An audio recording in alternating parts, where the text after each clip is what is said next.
Your hope is destroying your manifestations. Full stop. My name is Lucian Francois Mateo St. James. We're going to take a scriptural look at why that is the case. Thank you for joining me for today's transmission, brought to you by and courtesy of the Electric Temple, this transmission of the Ministry of Assumption Absolute. And I'm here to encourage you in knowing with empowered conviction the truth of your transcendent divinity.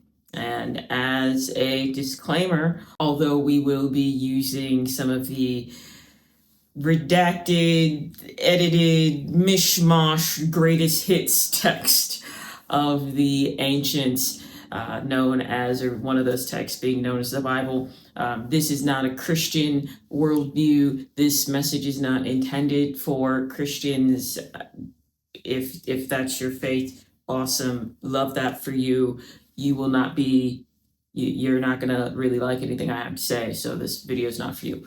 All right. Taking a look at, we're taking a more metaphysical, more narrative, maybe more speculative, a more divinity itself, divinity within, divinity incarnate Christ consciousness perspective of looking at the Bible. And that's the lens that I use for all things. Taking a look at Hebrews 11.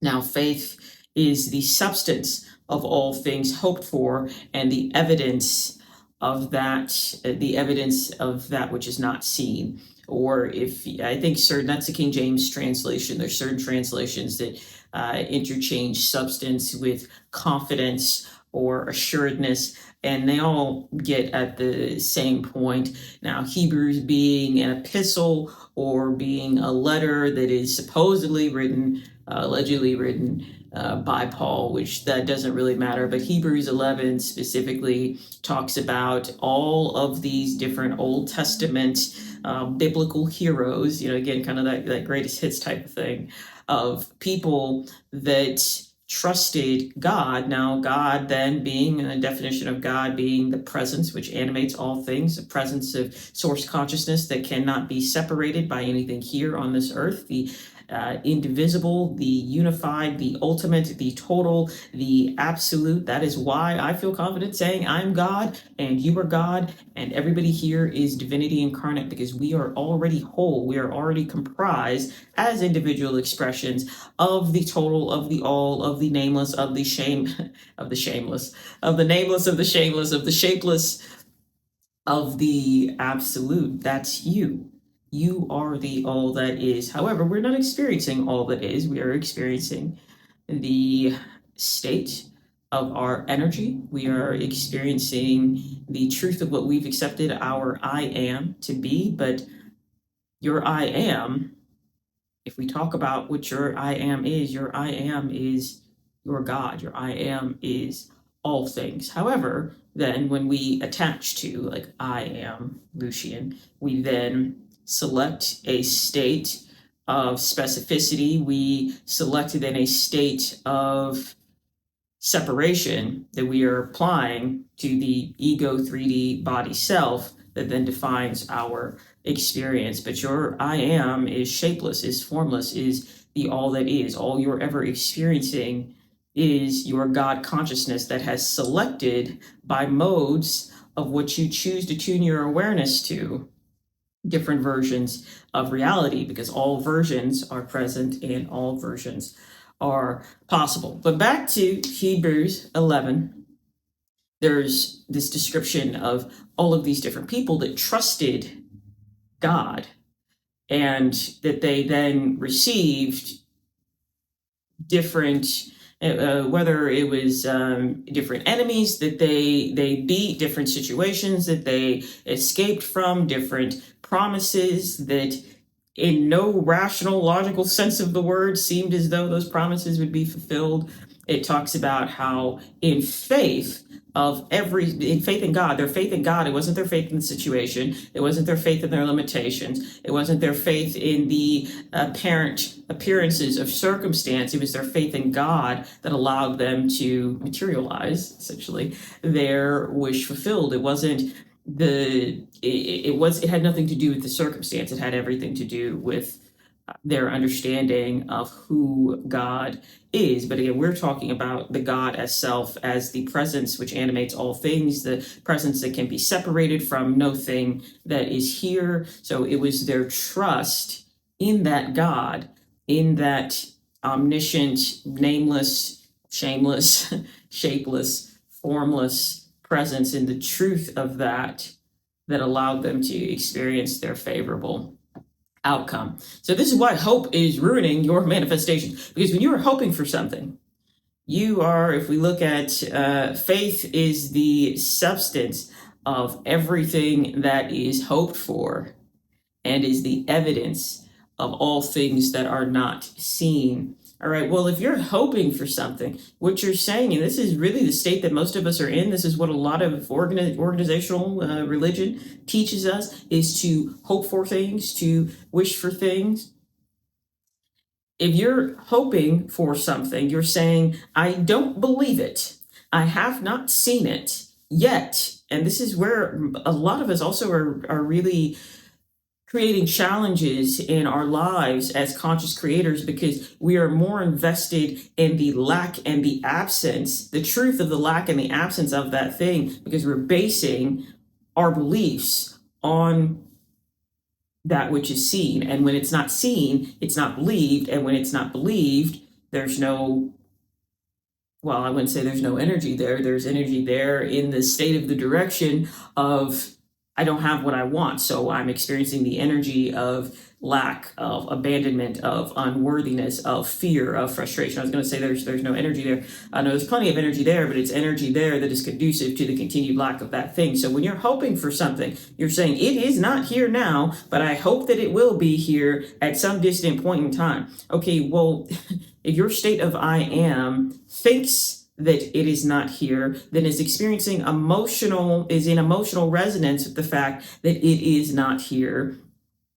is in a state in terms of visualization of when is it going to get here? I'm waiting, I'm wanting, I'm fixated, I'm obsessed. But eventually, at some point in time, if I visualize enough, if I do enough techniques, if I hire enough coaches, if I read enough books, if I do the things, if I get out there, if I put action forth, even though it's not here now, and I don't see it, and I don't believe it will be here now, I believe that it will be here at some time in the distant future. Well, that massive energy of it's not here, and all of the thoughts and all of the belief systems and all of the emotionally resonant expectations of it's not here right now, that is never going to create the contents of your wish fulfilled. Contents being the circumstances of your wish fulfilled. It's never going to be there. Several years ago, it was on a mindset level, but I mean, regardless of what capacity I'm working in the field of mental wellness, I'm pretty much always talking about spirituality and conscious creation, directly or indirectly. And I was speaking with an individual who continued to experience the same circumstances. I was trying to think of the same set of conditions at her job. She always felt like she was overworked. She always felt like she was the most competent one there. She always felt like nobody cared about the field as much as she did, regardless of the field that she worked in. And she always felt as though she was then simultaneously blamed for everything that went wrong. And she's like, well, how could I be responsible for everything that goes wrong while at the same time also being heralded as the only competent one here? That doesn't make sense. And it's been happening job after job after job after job after job. And she was asking me what to do about it as her coach at the time. And she was about to apply for a new job. She's like, should I just, leave this job, or should I just write it out because it keeps happening? And we then commenced a conversation about what she believed about herself and the predominant emotions that she was experiencing. She was predominantly always feeling like she had to prove herself consistently feeling inadequate, consistently feeling insecure, consistently feeling like she didn't have much worth, despite being incredibly competent at whatever role it was. She was a very smart individual,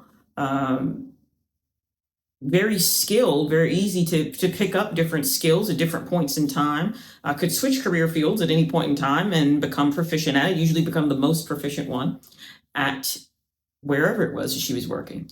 And when we continued to trace it back, we found that her work environments actually mirrored her home environment growing up, where she was the older sister, although she was a twin. But she was she was born like 56 minutes later, but for some reason, the younger brother by an hour he was the baby, he was the male who was held up, he was the golden calf, he could do no wrong, and in doing no wrong he then became essentially kind of the dictator of the house, this male child, and the parents then were feeling inferior and feeling insecure, and then they projected a lot of that at her, while at the same time she was responsible for all of his misdoings and all of his misdeeds. And there is a great amount of abuse that happened in the childhood home. And because those thoughts that had been created as a result of living in that environment for 18 years, because those had never really been assessed and never really been analyzed, and because her emotional space of energetic origin was still holding all of the pain, all of the inadequacy, all of the fear, all of the lack of joy, all of the obligation, all of the expectation, all of the responsibility, but not positive responsibility in terms of, hey, I'm in charge of these things, but the responsibility of fault, of everything that happens in my sphere is my fault. That was continuing to follow her into her work environments. And it really had nothing to do with the work environments, because what she was also confused about is that her quote unquote do nothing coworkers reported loving all of these jobs, had great relationships with the bosses, were able to slack off and, obviously, approach their work in a very different way than she did, where she was always working and grinding and hustling and reading and learning. The other people had a totally different version of reality, and that was equally shocking to her. So as we came to conclude that call, whether or not she actually, applied to another job, I don't remember, but what we came to was the fact that it was the substance of her knowledge, which she knew or felt that she knew to be true about herself. And we're talking about her state of her I am. That is what manifested for her. That is what she knew, and her state of her I am, her God, her divinity within said that I am inadequate because that is what I'm predominantly feeling. I am inferior. I am called to also be the one who is responsible and in charge of everything around me. Everyone else is allowed to slack off. And, that was what she continued to experience in her work environments, until she then decided that, maybe if I look at myself as the source, or as the God, as the substance of my experiences, then I can begin to see alterations and begin to see circumstances that look more like my fulfillment and less like my despair. But with faith being the substance of all things, you have to understand yourself and your I am. The reason I told that story, to be the absolute source. If you're hoping for something to change, so another reason that story tied in is she was hoping that I'm going to get another job. My energetic state of origin is inadequacy, inferiority, excessive guilt, obligation, responsibility.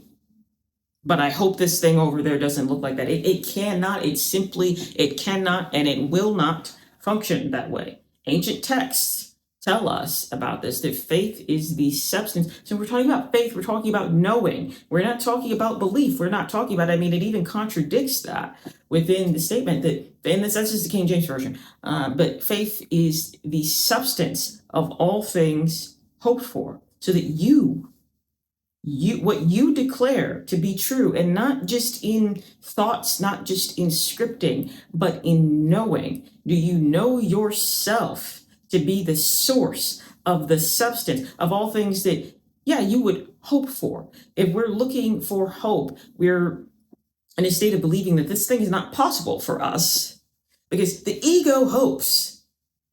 The divinity within knows. Your God as self, your higher self, the creator within you, the all that is within you knows. It just is. It is the silence. It is the truth. It is the fact. It is the womb. It is the void. It is the space of creation. It is the all that is. It is everything. It is everything and it is nothing. But the ego then has a particular awareness that has been, I was going to say, like whittled down, but that exists in separation from that all that is. And the conundrum we live in is that we exist as both. And we get to choose then essentially what team we want to play for. And that becomes a daily, minute to minute, sometimes battle of who is the truth of me. Am I the truth and the substance and the source of all things around me? Or is it the job? Or is it the circumstance?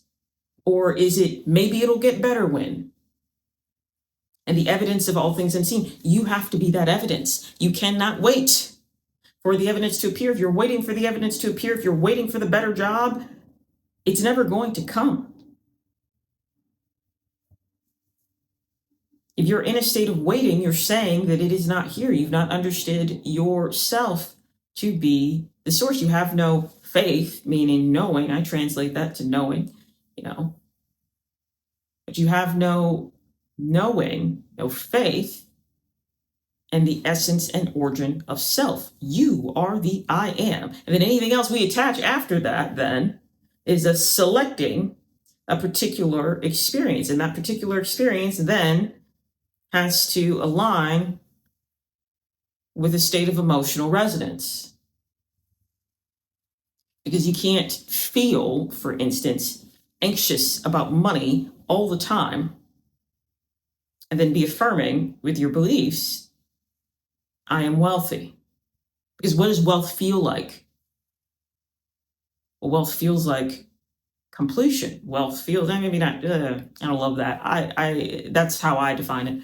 Not completion in the sense that everything's done, but there's nothing to strive for. There's nothing to work for that, at this point in time, then life is meant to be enjoyed, that life is pleasurable. There's nothing to scratch and claw. There's no more ladder to climb the rest of life. My ideology in the Ministry of Assumption Absolute is that it is possible for us to live the afterlife now. That is what wealth feels like. For me, is how I would define it, is that the afterlife is already activated. Afterlife mode, creator mode, afterlife is already here. That's already done. There's nothing more to do other than that which is pleasing, that which is beautiful, that's what's that which is pleasurable. And the things that are not pleasurable, how can we tune our awareness to allow them to be such?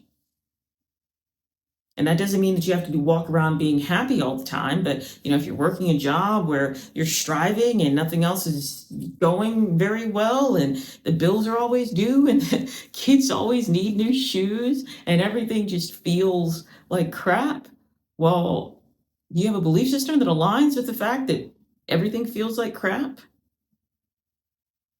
And is your energetic state of origin, is it predominantly dread, fear, lack, anguish? Well, then that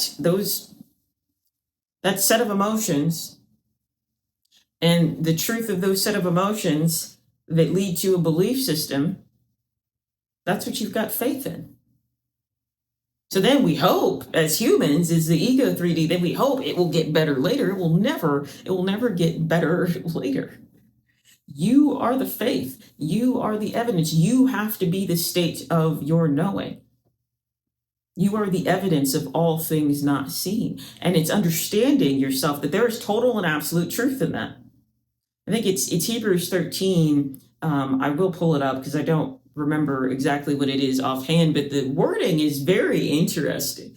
It says that these individuals, as it's going through all of the heroes of the Bible, of the Old Testament rather, it's saying that they did not receive what God had given them, that they had saw it and welcomed it. And I thought that was very interesting that they saw it, that they welcomed it, and that they knew that they were foreigners of this land, meaning they knew. So I translate that, I interpret that to be that they knew that they were not of this world in total, full entirety, that they were not the 3D animated character, that they were not the avatar, that they are not the meat suit, that they are not, this limited ego self operating here on this plane, but because they saw themselves as foreigners on this land, that allowed them to see. So we're talking about vision and visualization. We're talking about imagination. We're talking about consciousness and welcome. So what does it mean to welcome something? That means to allow it in. But it says that they didn't receive it. And I think about like receiving in terms of getting and having. And now this is not a permanent teaching. I'll keep on this. But just looking at the scripture, the way that it's worded there, that it's not that these people had what God gave them, because they didn't even view themselves as belonging to this plane, but that they saw it and that they welcomed it, that they opened their field to it and for it. That's isn't that something to consider? It's very interesting.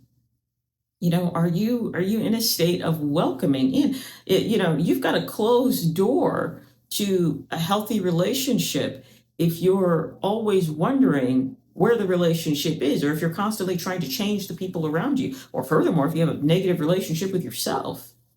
If you believe relationships are opportunities to bring negativity upon yourself. Now, no one's saying it like that. No one's thinking that consciously, of course. But if you believe, for instance, maybe more colloquially, maybe more standardly, maybe more simply, all of my partners cheat on me. Everyone lies. Everyone's dishonest. Everyone's boring.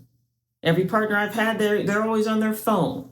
Everybody leaves. So if you have those belief systems, then you don't have a very welcome field for a relationship. Now, then that doesn't mean that, open your door to everybody and continue to, get your heart stomped on. It means if you're getting your heart stomped on, you have a knowingness of yourself. You have a knowingness in your field that that's all that's possible. You've become the substance of that series of occurrences. It's you, it's faith, it's knowledge of yourself, it is knowledge of your I am, it is knowledge of God, and God being within, God being the presence which animates all, the total infinite consciousness. Knowing that what is implanted in my consciousness, or my awareness rather, because consciousness is the whole of everything, but what I am aware of by way of my consciousness, the consciousness is everything. The truth of consciousness is that it is everything. There is nothing else. And as I assign specifics, contents, belief systems of that consciousness to my awareness, essentially focus what I am focused on in my awareness, it will be so. But it's not just the things you're saying, it's the things that you're feeling, it's the things that you resonate with, it's the truth that you know, truth that you believe that you know. And that is absolute truth. It's not a matter of, I'm going to hope and wish and pray that this guy doesn't lie to me. If you already have faith, meaning knowing in your awareness that men lie, then it doesn't really matter. It doesn't matter what you're hoping for, because you are the evidence. You are the evidence. You are the only truth. So signing off today's transmission of the Ministry of Assumption Absolute, my name is Lucian Francois Mateo St. James. Thank you for co-creating this moment with me. Check out the Liberation Chronicle, which is the written word of this platform. That link is dropped below. And Dispatches from the Edge of Obvious, which is the podcast of this platform. All messages are brought to you by all messages associated with me at least, are brought to you by and are courtesy of the Electric Temple. And remember to be good to yourselves and others, because everybody's just a version of you anyway. Until next time.